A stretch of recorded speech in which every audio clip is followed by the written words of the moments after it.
In this episode, I want to share with you the one thing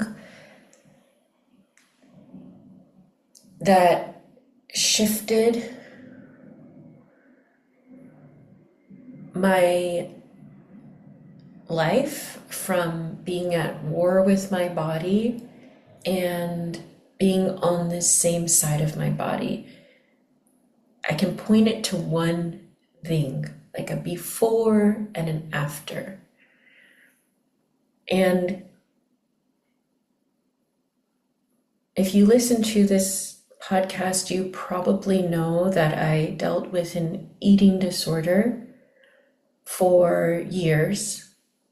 I can see the starting point around 16 years old, and it lasted for, I don't even know when I could consider myself having been recovered, but it lasted for years. It started off with the more restrictive type and then went into more of a binge and restrict cycle.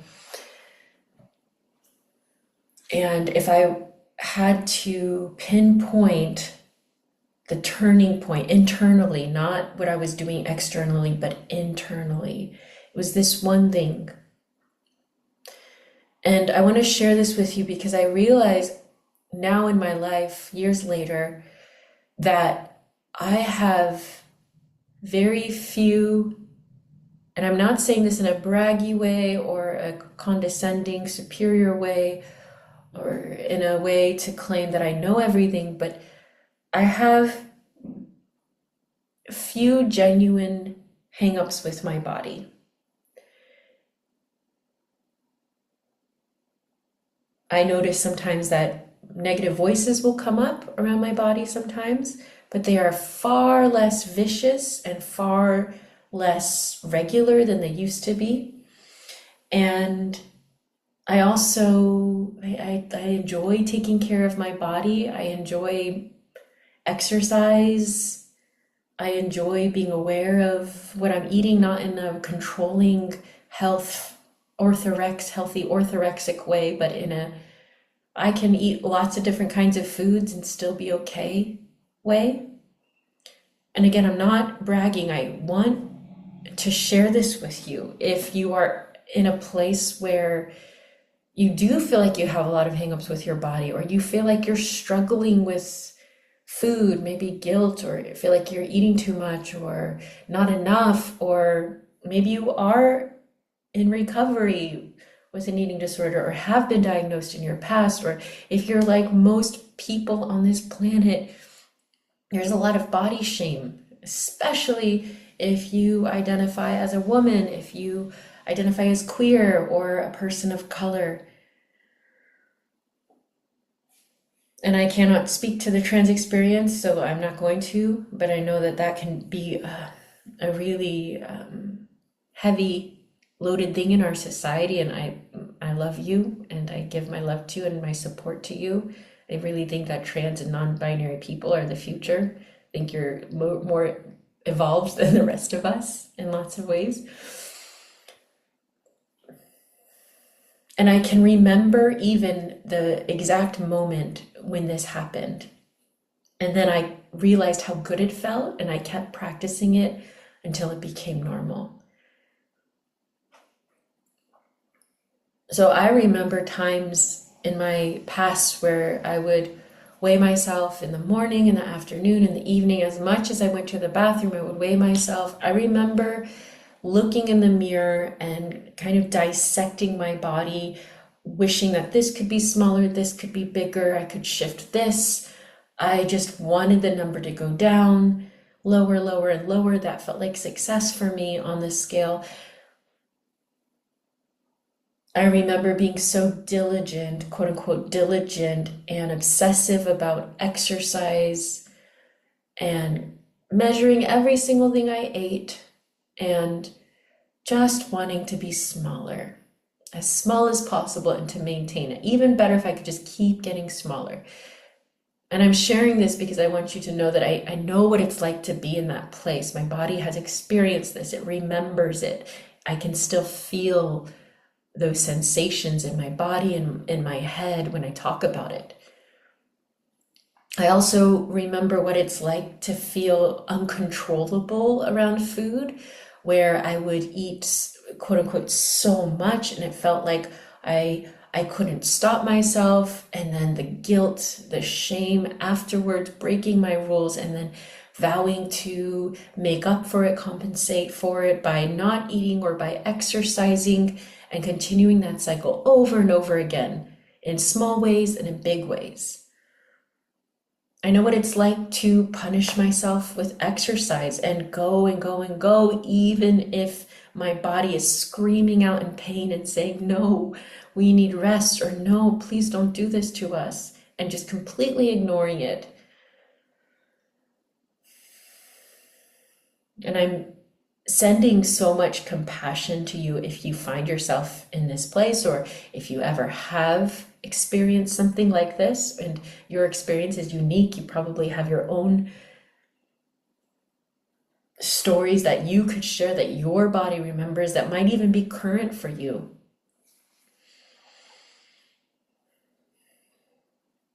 But I remember having this openness. It was just like this openness, almost like the lid of my head came off, and I just had this expansiveness. And I remember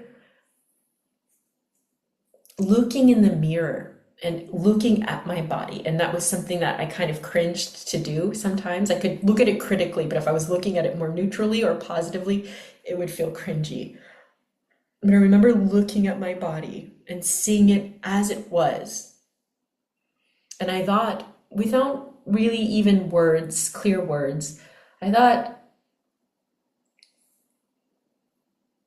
what if this was good enough? What if the way that I looked and the way that I was in my body at the moment, not when or if, but just exactly as it was,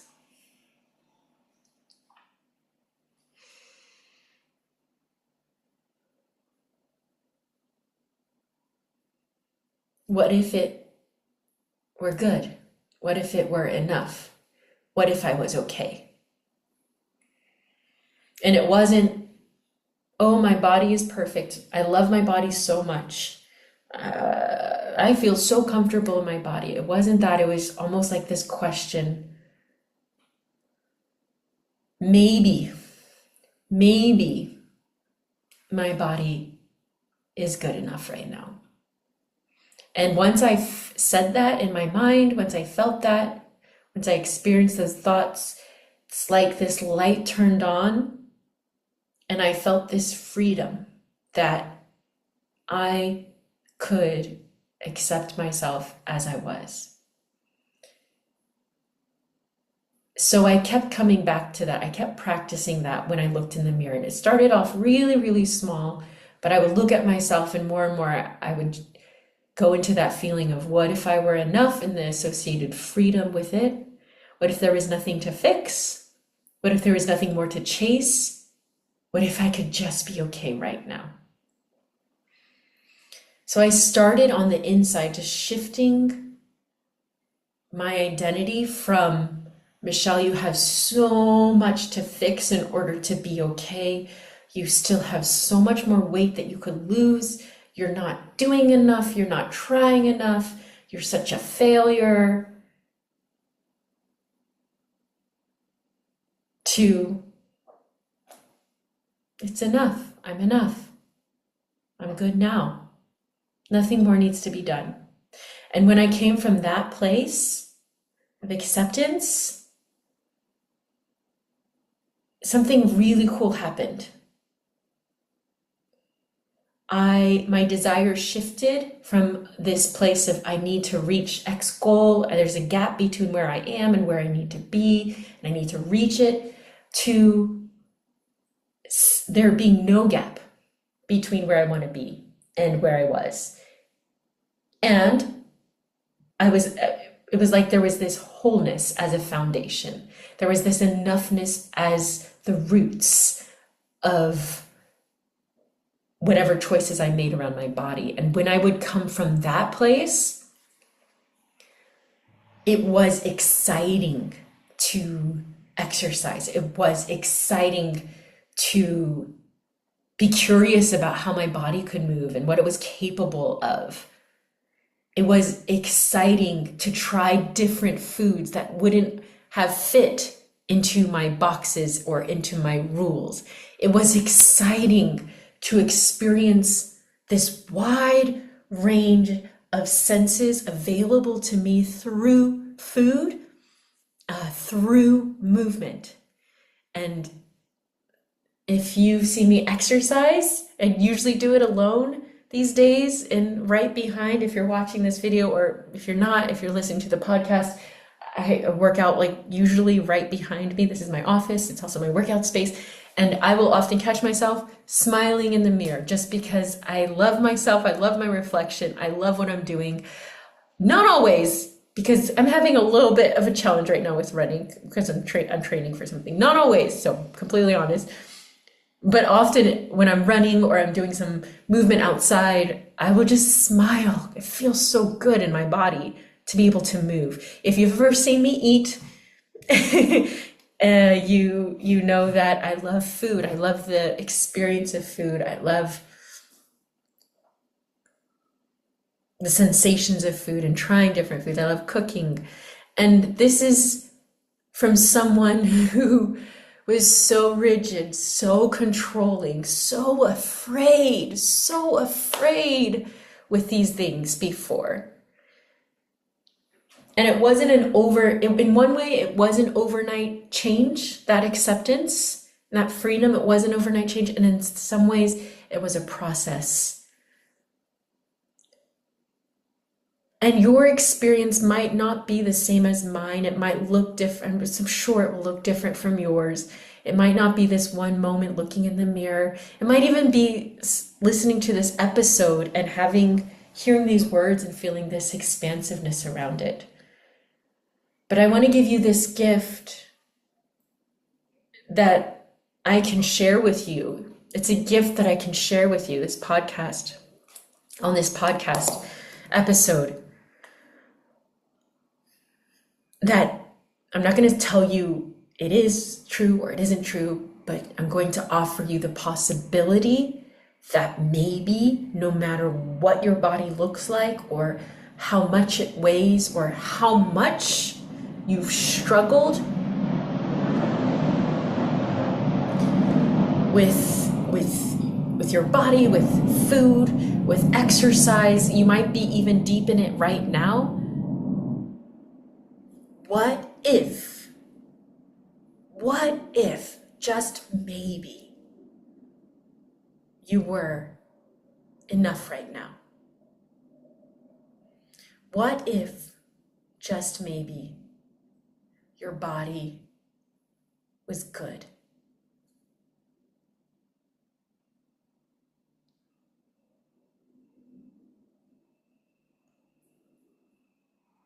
Right now.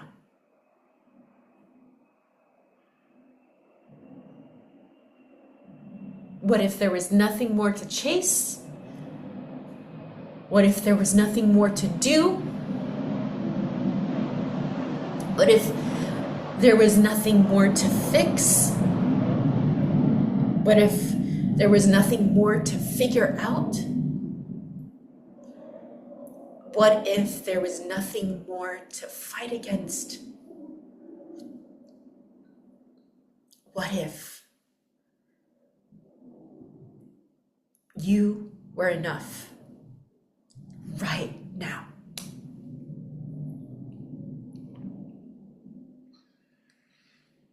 This is the starting point in the 4-H method and in other programs that I've created and the work that I do.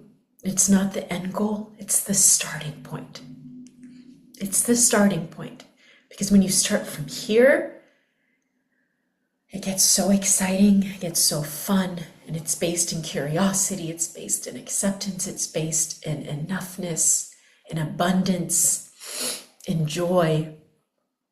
And it doesn't mean that everything is always easy. It's a lot easier, for sure. And it can be easy, it doesn't have to be hard, but it's welcome challenges. It's not painful hurt. And there's a difference. So I would love to see you in there to practice this in a real, concrete, supported way. And so I'm inviting you to take that step to put this into practice with support. You're not doing it alone. So many resources and structures and just connection, community and connection with others, making it real, animating it in your life, because you don't have to do it alone. You surely can. You really can. You can do it alone in lots of ways, but in lots of ways we need others. We need connection with others, and we need that to thrive. And I wish I would have had more of that in my own journey. I know that I would have progressed a lot faster. I would have become a lot stronger, and I'm thankful for the people who were in my life, but I know that I could have had more. And a part of what I've created is so others don't have to do it the hard way, the painful hard way. It can be easier, the challenge way, the welcome challenge way, not the pain hurtful way. But even if you don't join the 4-H method, I hope that this was helpful for you, that you could feel it and experience it for yourself.